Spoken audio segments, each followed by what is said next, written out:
Hand me that. Okay, now I need to find a way to get up there. Oh, fuck. What the hell did I just see down there? Oh. Is there like a village house in here or something? Holy shit. Yeah, I ain't listening to that one. Yeah, I'm not listening to that either.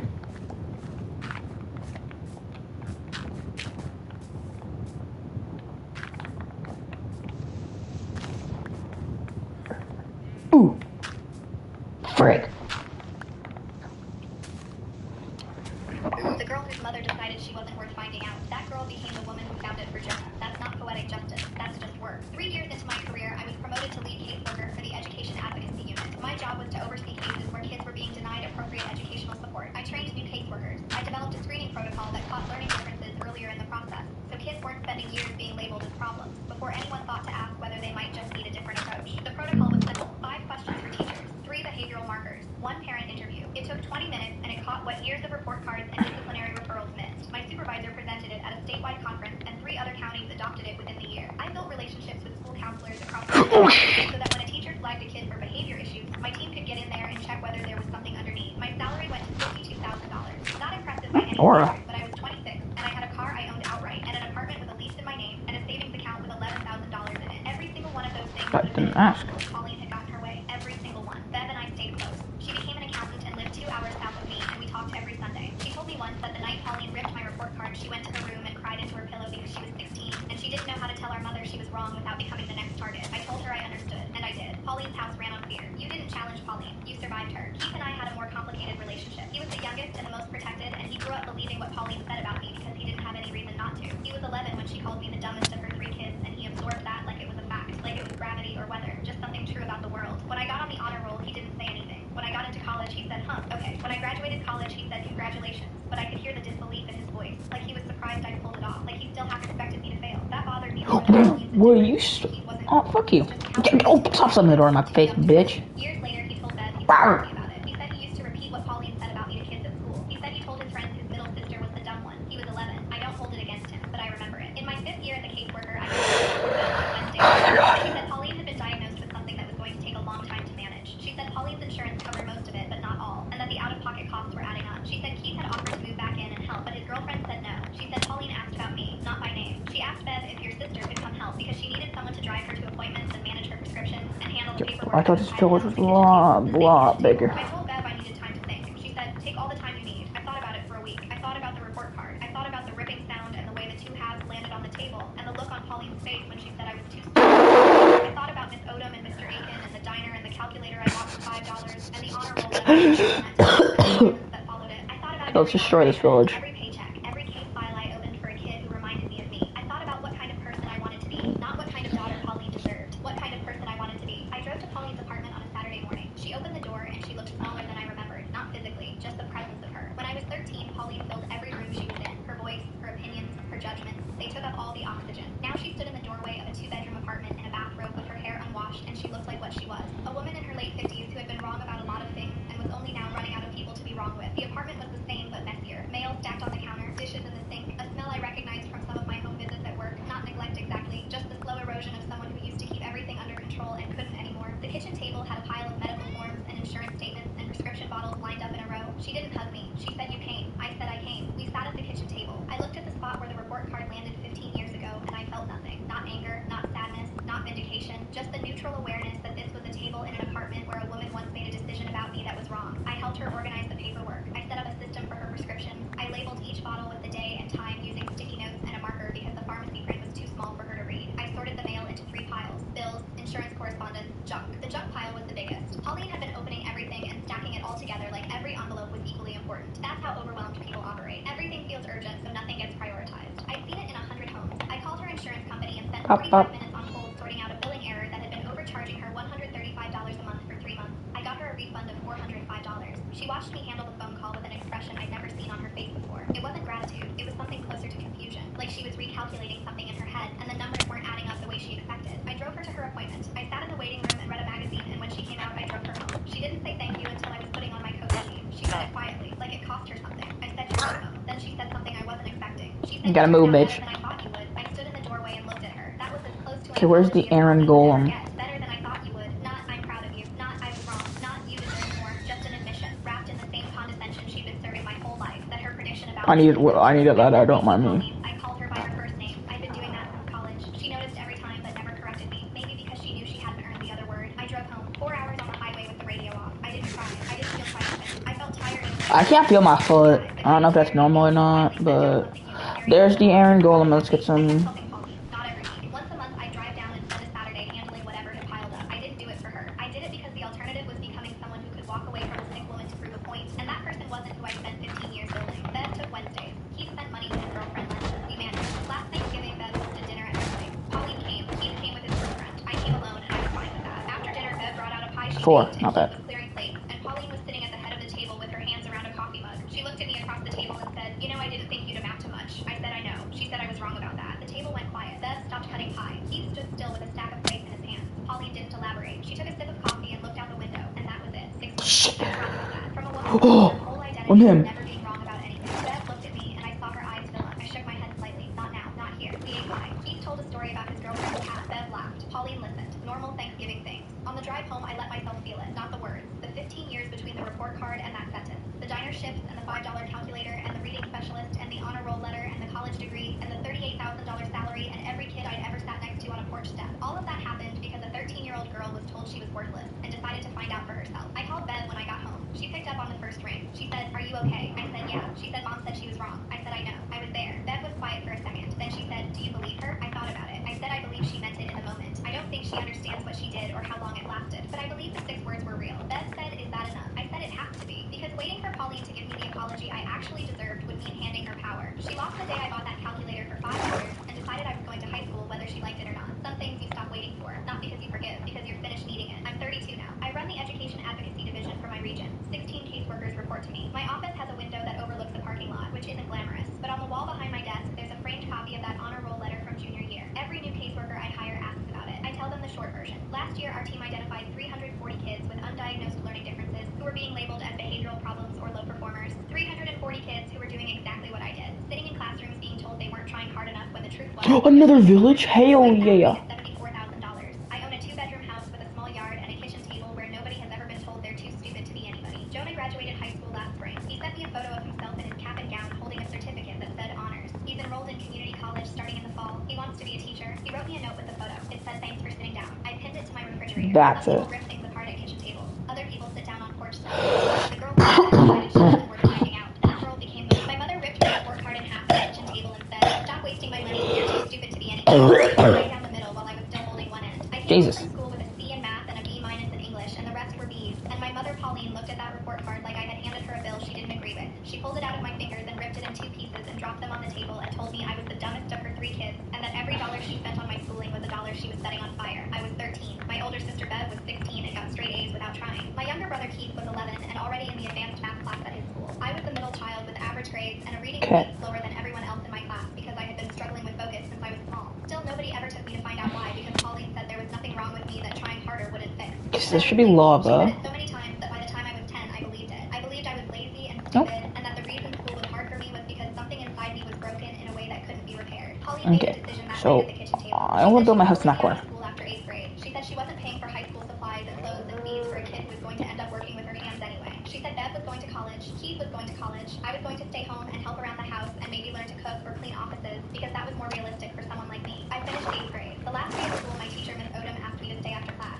She said she noticed I was quieter than usual and that my grades had dropped in the last quarter, and she wanted to know if everything was okay at home. I told her my mom said I wasn't going to high school. Miss Odom sat down at the desk across from me, and she didn't say anything for a long time. Then she asked me if I wanted to go to high school. I said yes. She said, "Then you're going." Miss Odom called the school counselor, and the counselor called Pauline. And Pauline told the counselor to mind her own business, and that her children were her decision. The counselor explained that in our state, education was mandatory until 16, and that pulling me out at 14 wasn't legal. Pauline was furious. I went to high school. Pauline let me go, but she made sure I knew it was against her wishes every single day. I got a job. I bussed tables at a diner 3 blocks from our apartment every day after school from 4 to 8 and all day on Saturdays. The owner was a woman named Seal who smoked on the back steps and called everyone Han. She paid me $6.25 an hour under the table because I was 14 and technically too young to be on payroll. She let me eat whatever was left on the line at closing. Most nights that was meatloaf or soup or whatever hadn't sold. I ate dinner at that diner more than I ate dinner at home. Pauline didn't ask where I was. She didn't care as long as I wasn't costing her anything. I bought my own notebooks. I bought my own pens. I bought got a used calculator from a kid in my algebra class for $5. I bought a backpack from a thrift store for $3 because the zipper on mine broke, and Pauline said she wasn't replacing it. I paid for everything myself because Pauline made it clear that investing in me was something she would never do again. Freshman year was hard, my grades were average, I still struggled with focus, and reading took me twice as long as other kids. But my English teacher that year, Mr. Akin, noticed the same thing Miss Odo noticed. He said I wasn't stupid. He said I processed information differently, and that I should get tested. He filled out the paperwork himself because he knew Pauline wouldn't. The school tested me and found out I had a learning difference that had been there my entire life. It affected how I read and how I organized information, and it explained why school always felt like running in sand while everyone else was running It's on cool. pavement. I wasn't lazy. I was never lazy. The school gave me support, extra time on tests, a reading specialist twice a week, tools that helped me organize my notes. My grades went up, not to A's, but solid B's and a few A minuses in the classes where I finally had enough time to actually finish the work. By junior year, I was on the honor roll for the first time in my life, and I brought the letter home and set it on the kitchen table in the same spot where Pauline ripped my report card 4 years earlier. She looked at it and said nothing. By senior year, I had a 3.4 GPA, and I applied to college with help from Mr. Akin, who wrote my recommendation letter, and the school counselor who helped me find scholarships because Pauline was not going to pay for a single credit. I got into 3 schools. I chose the one that offered me the most aid, which covered almost everything. I worked the rest of the diner where they promoted me from busser to server, and the tips covered my books and my meal plan. Pauline didn't come to my Okay, let's go loot this other village. Sorry, loot that one. Actually, no, I didn't loot the whole thing. I need to... Oh, frig, I forgot to loot the... What's her namers? What are they called? I graduated college in 4 years with a degree in social work because I wanted to help kids like me. Kids who sat in kitchens being told they weren't worth I money. forgot what they're called. I'm blank. I walked across that stage in a gown I paid for myself, and I shook the dean's hand, and I felt the weight of it. What are they called? The library hisses. I'm just gonna start calling them library hisses. Mr. Akin was in the audience. Library. Oh, Jesus Christ. He handed me a card that said, I always knew. Inside was a $50 gift card to a bookstore. No, don't die. Oh. I can't die. Okay, let's get all the food physically possible. Because I'm a fat ass. Now that you're done with all that, maybe you can help out around here because Keith just moved in with his girlfriend and Bev's busy with her career, and I could use someone to help me with the apartment. What the hell was that? Not I'm proud of you. Not What the hell? I can't. Oh, sure I can. Where'd my other piece go? There's 4. Where'd it go? You know what? Get your bitch ass in that hole. No, you little fucker. Get your bitch ass back in that hole. You little shit. Hey. My bad. That was my autocorrect. Oh, what the hell? Who is someone watching? No.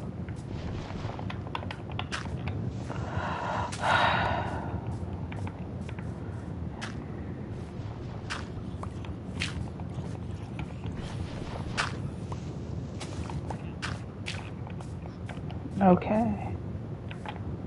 Yeah, I'm not going over there. Yo, and the other village has a giant ass cave in it too.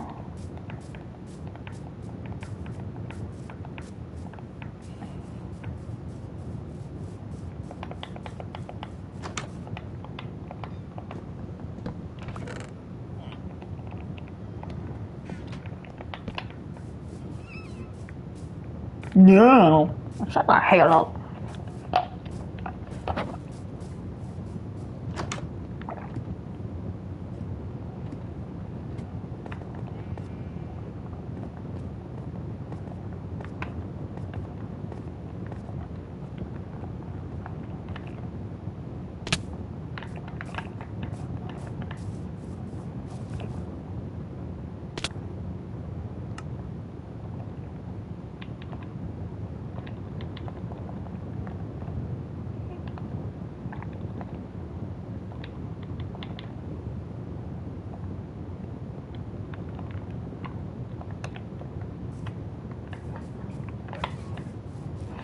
Oh, hi, Dougie.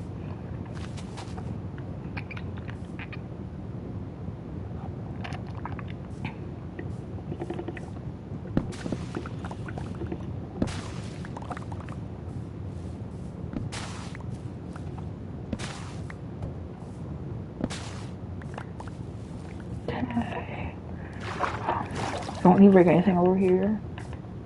Actually, yeah, we do. Oops, I'm gonna fill this thing in probably. Okay, so I need to go clean up all this, and then I'm gonna need to make a water bucket to get rid of all these things because they're a pain in the ass. I wish they just weren't at it. Did you just bark at me, bitch? Huh? Oops. Oh, Chickman.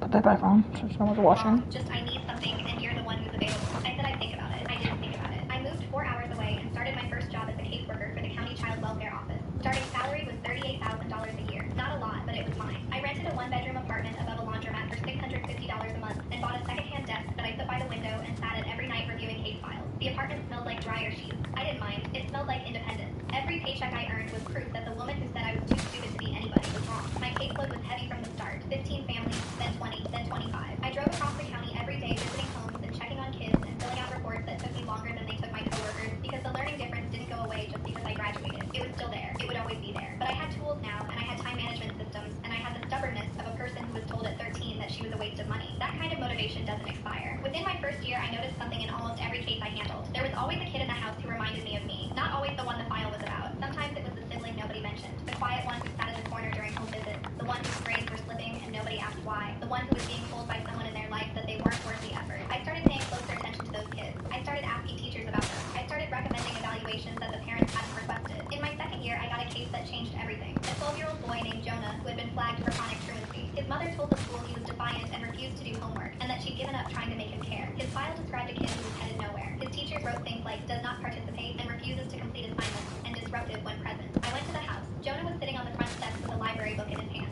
It was upside down. He was pretending to read it because he saw my car pull up and he didn't want me to know. I recognized that move immediately. The pretending. The performance of normalcy to hide the gap between what you can do and what everyone expects you to do. I spent years doing that, holding a textbook open to the right page while understanding nothing on it, nodding along in class discussions I couldn't follow, copying homework formats from other kids so my papers looked right even when the content was wrong. You learn to fake competence when the alternative is being called stupid. Jonah was faking, and nobody had noticed for years. I sat down next to him. I asked him what he was reading. He turned the book over slowly and said he didn't know the title because the words were hard. He was 12 years old, and he couldn't read the title of the book he was holding. His mother hadn't gotten him tested. His school had flagged behavior instead of ability. Nobody looked past the surface. I got Jonah evaluated within 2 weeks. He had a processing disorder similar to mine, more severe. He'd been faking his way through school for years, and when the faking stopped working, he just stopped going. I got him into a program with a reading specialist and an aide who worked with him 3 days a week. Within 6 months, his attendance was perfect. Within a year, his reading level jumped 2 full grades. His mother called me on a Tuesday night. She was crying. She said Jonah brought home a B on his reading test, and he taped it to the refrigerator himself. She said she didn't know. She said nobody told her he had a problem.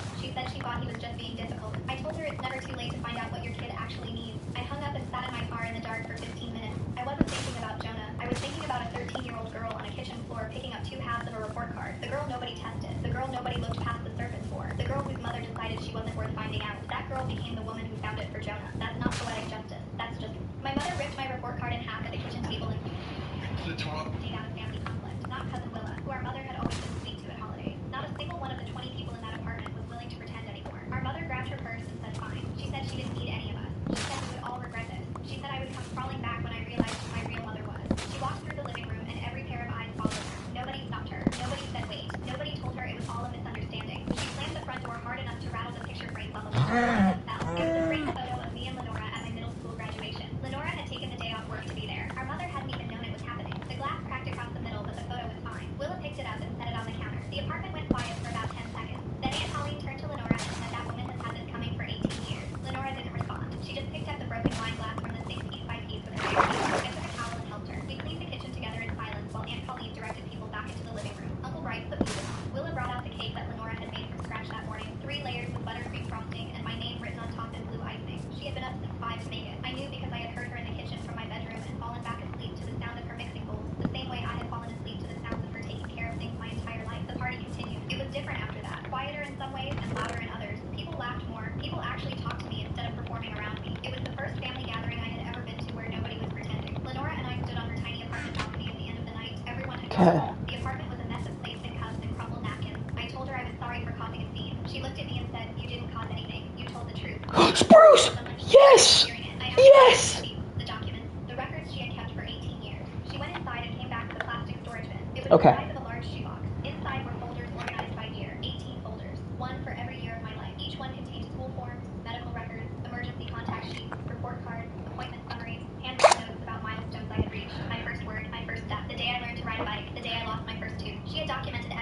My nose is itchy for.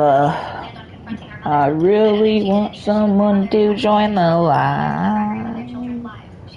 I really want someone to join the live. The counselor had noticed that Lenora was the one showing up to meetings and signing forms, and she had quietly advised her to create a paper trail. That counselor probably saved us, because without that documentation, I wanna go to sleep. I wanna go to sleep. She was always present, and I was just ungrateful. She could have said Lenora exaggerated. Go to sleep. The whole thing into a Oh, shittings. Let me go to sleep. But Lenora had 18 years of evidence in a plastic bin, and that changed everything. Our mother called me the next day. I didn't answer. She I wanna go to sleep. Go to sleep. Thank you. She was willing to move past it if I apologized. She said she was my mother and nothing would change that. She said blood was thicker than water, and I needed to remember where I came from. She said Lenora had filled my head with lies, and one day I would see the truth. I listened to the voicemail once and deleted it. Okay, so. I didn't feel guilty. I didn't feel conflicted. I felt the same thing I felt my whole life when I came to our mother. Nothing. You can't miss what you never had. She called Lenora too. Lenora told me later that our mother had threatened her. She said if Lenora didn't convince me to apologize, she would tell the family that Lenora had I quite literally picked the perfect spot. turned me into a weapon against my own mother. Lenora said she told our mother to go ahead and tell them whatever she wanted. She said the family was in that kitchen. They heard everything. They saw who was screaming and who was standing still. She said the only person who needed to rewrite history was the person who couldn't live with the real version. Our mother didn't speak to either of us for 3 months after that. During those 3 months, I moved into Lenora's apartment full time. Not the childhood version of sleeping over 2 nights a week. Actually, I brought my clothes, my books, my laptop, everything that Okay, let's just chop down one of these trees. that had never really felt like mine, because the woman down the hall had never made anything in that house feel like mine. Lenora helped me set up the second bedroom. Damn. Using it as a home office, but she cleared it out in one afternoon without me asking. She bought new sheets and a desk lamp and hung a small corkboard on the wall where I could pin photos. She did it the way she did everything, quietly and completely, and without needing to be thanked. I enrolled in community college that fall. Lenora drove me to orientation. She helped me pick classes. She made dinner every night that first week because she knew I was nervous. She packed my lunch for the first day like she had packed my lunch for 18 years of school before that. Some habits don't break just because you turn 18. Some habits are love wearing ordinary clothes. In October, our mother broke the silence. She didn't call me. She called Aunt Colleen. She said she wanted to have a family meeting to clear the air. She said she had been reflecting and she wanted a chance to explain her side. Aunt Colleen called Lenora and asked what she thought. Lenora said she would go if I wanted to go. I said I'd go. I didn't expect anything to change, but I wanted to hear what our mother had come up with after 3 months of silence. The meeting was at Aunt Colleen's house on a Sunday afternoon. Our mother arrived first, which was unusual. She was dressed simply. No expensive outfit, no performance. She sat at the kitchen table with her hands folded. Lenora and I arrived together. Uncle Bryce was already there. So was Willa. Aunt Colleen had made coffee and set out a plate of cookies that nobody touched. Our mother started talking. She said she knew she hadn't been the mother I needed. She said she wasn't going to make excuses. Then she spent 20 minutes making excuses. She said she had postpartum depression that nobody recognized back then. She said our father leaving destroyed her. She said she was barely holding it together, and Lenora stepped in. And by the time she realized what had happened, it was too late. She said she was ashamed, and the shame made her pull away further. She said it became easier to let Lenora handle everything than to admit she had failed. She said she was sorry. I sat there and listened. Some of it might have been true.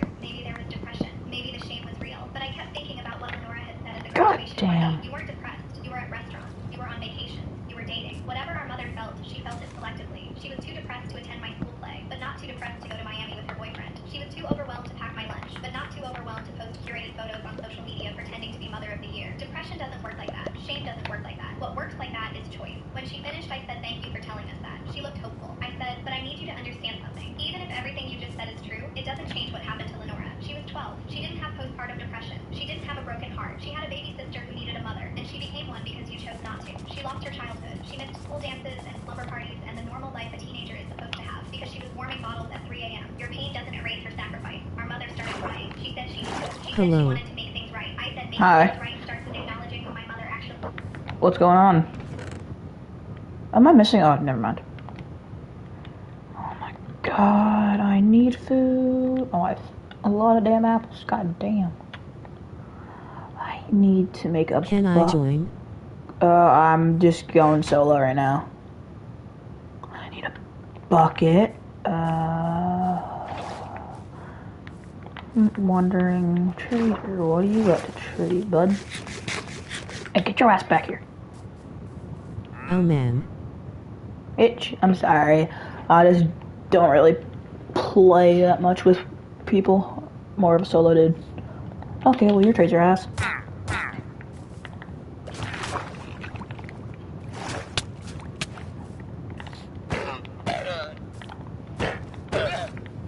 How is he not dead? What? I got sniped. Bitch. I need... Okay, so we're gonna have to do some terraforming in a minute. Okay.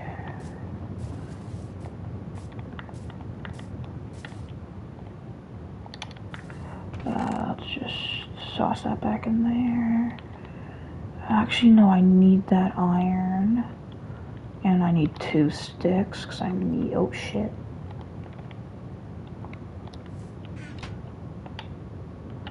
I need that. Okay, I need to get rid of this.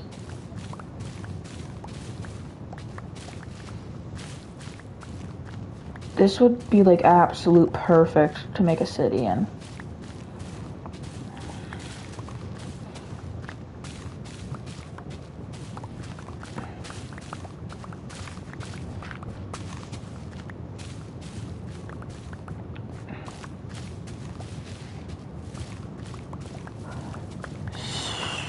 So I need what do I need? I already figured out what I was gonna do next.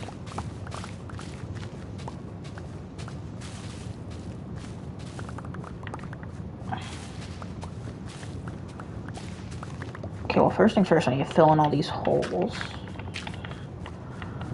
I can fill this in. Do not want this here. It's just gonna be in the way for the building process.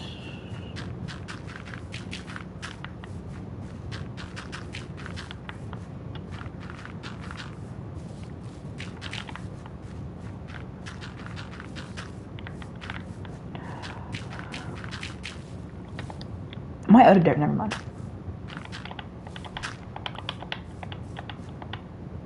I wonder if Fortune gives you extra dirt when you mine.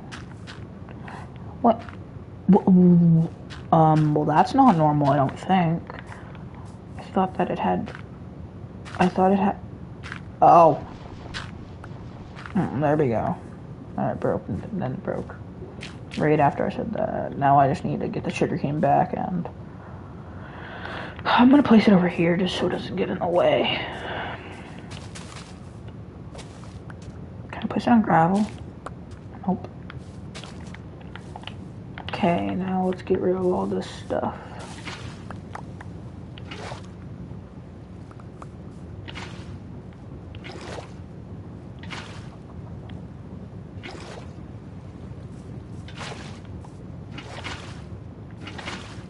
Oh my god.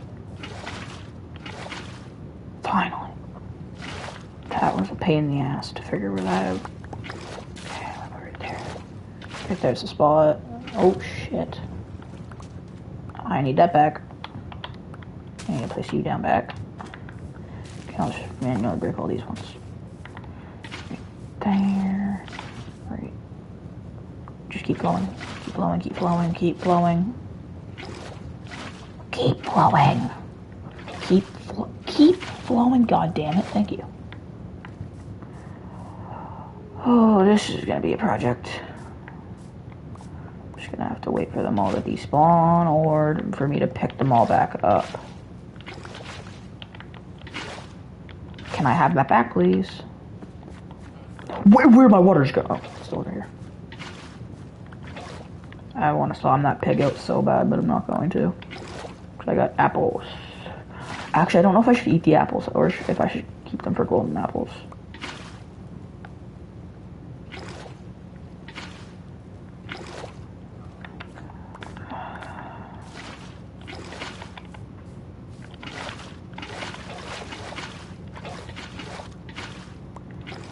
This is the most perfect spawn.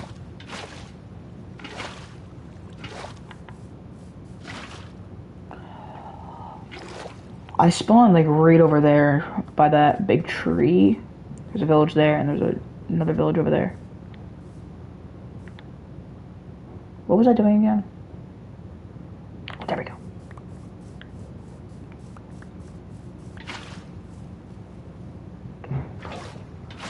Just keep flowing, just keep flowing, just keep flowing, just keep flowing.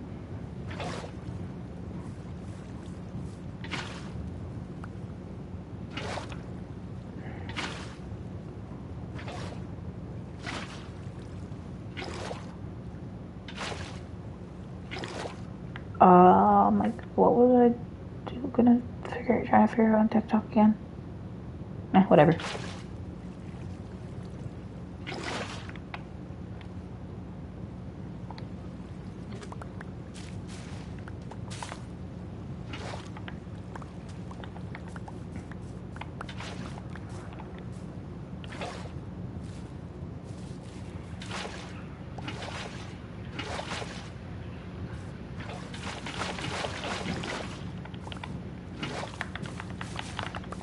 let's go sleepies.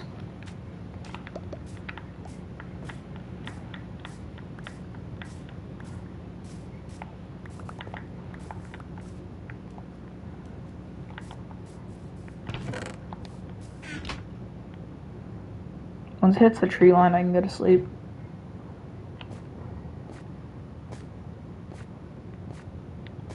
What the bug rock? Whoa. Whoa. What? What? What just happened? Is what I was brought to you. I saw you, feel you. But I forgot what.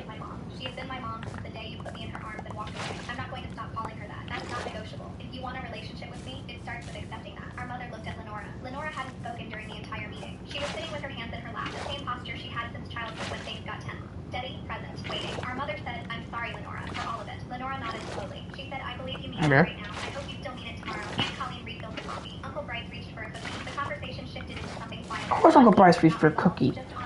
Fat ass. Become a happy family after that meeting. I'm not going to pretend we did. Our mother and I have a relationship now. It's thin and careful, and it operates within boundaries I set. She calls once a week. She doesn't call me her daughter on social media anymore. She doesn't take credit for things she didn't do. She came to my college orientation, but she sat in the back and didn't speak to anyone. She's learning what it looks like to be present without performing. Lenora and I are closer than ever. I still live with her. She still packs my lunch sometimes, even though I tell her I'm an adult and can make my own food. She says she knows, and then does it anyway. Last month, I gave Lenora a Mother's Day card. I had never bought her one before because I'd always been afraid of what it would mean. Afraid of how our mother would react. Afraid of making it official when it had been unofficial for so long. But I bought the card and I wrote inside it. I wrote, "Thank you for choosing me every single day when you didn't have to. Thank you for being 12 years old and deciding that I was worth it. Thank you for keeping the folders. Thank you for standing in front of me in that kitchen. Thank you for being my mom." She read it Are at her you kitchen playing table on and cried so Bedrock hard she Edition? couldn't finish her coffee. Yeah, I thought you left. The same way she had always waited for me, patiently, without rushing. Some people earn the I title must of have, parent by showing up I must have lagged or something. 12 years old and had no So idea what she was doing and did it anyway every single I'm a day. little slow, so Biology gives you a mother, love gives you a mom.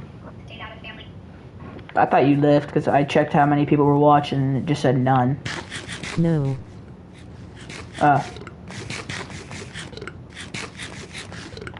Okay. Where did this pawn just come from? Oh, whatever. Okay, we need to get rid of all those trees.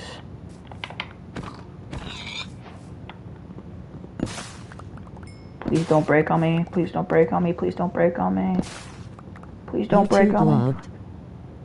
Oh, fair enough. That happens a lot in my streams. I don't stream very often, but when I do, that always happens. Too many people are probably live at once. Okay, I need to finish fixing this up. And like it's day 3 and I already got like a super project.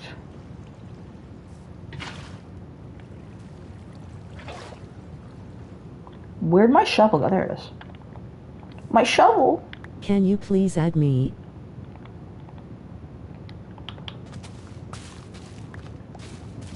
I don't play with strangers. Sorry, I just don't really play with strangers. Never done that. Don't really want to change. I don't like change.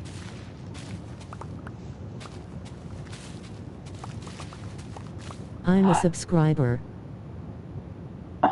How long you been subscribed?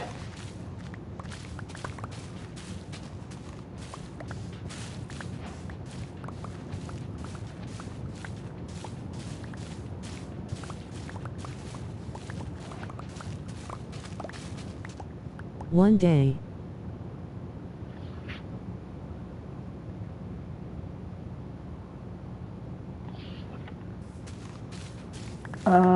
Maybe. Let me think about it.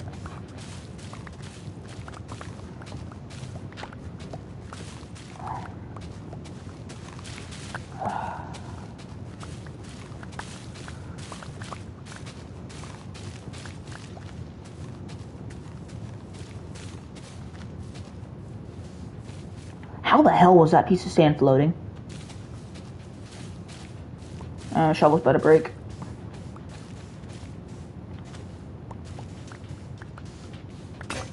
Damn it.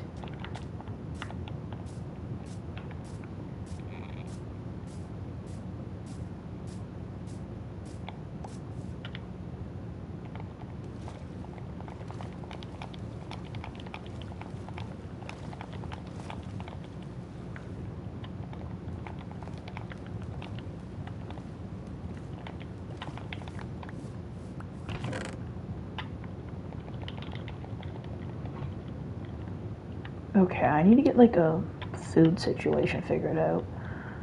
And I apparently need to get some stone.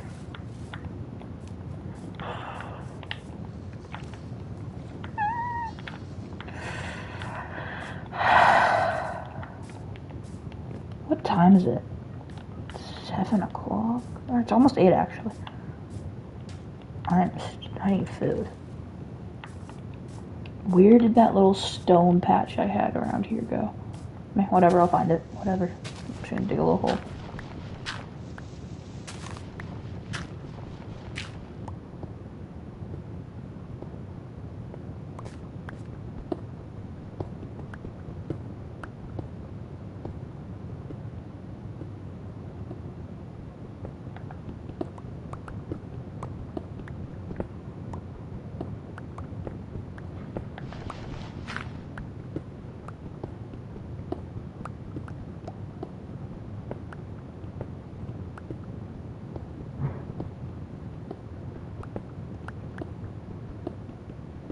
Okay, It's like 5:48 p.m. for me.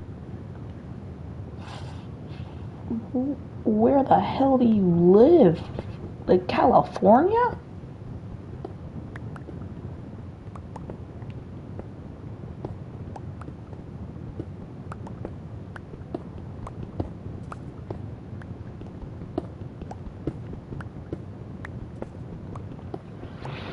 Oh my god, my back.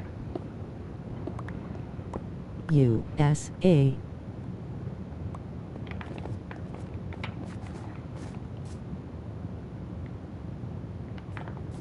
Damn, I'm in Canada. Got 2 people. I walked right by it. Are you serious? Bro, I walked right past it. Okay, now I need to go make a new axe. Not telling my state. Fair enough, fair enough. Not telling my province.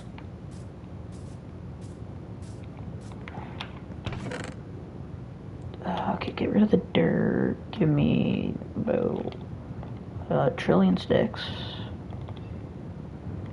Just need 2 actually. I don't want the leaf litters. Gee, how many? Oh my! I'm actually so slow in the head right now.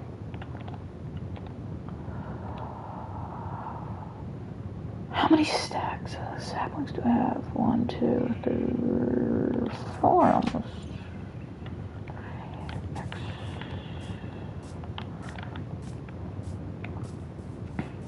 I got a dream for this world. I forgot there was spruce over there. That's gonna be good for bridges and stuff. Why aren't you? Like, question mark? Why didn't it work? Why won't tree capitator work? What the hell? Why doesn't it work for birch trees? Like what? There we go. Must have been like crouching or something. Okay, I need to clear this whole area over here.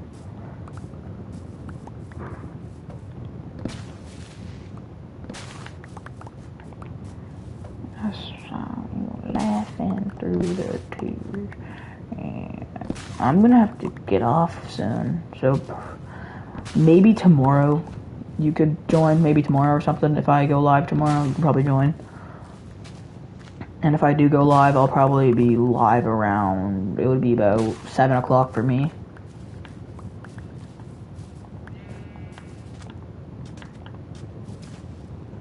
Okay.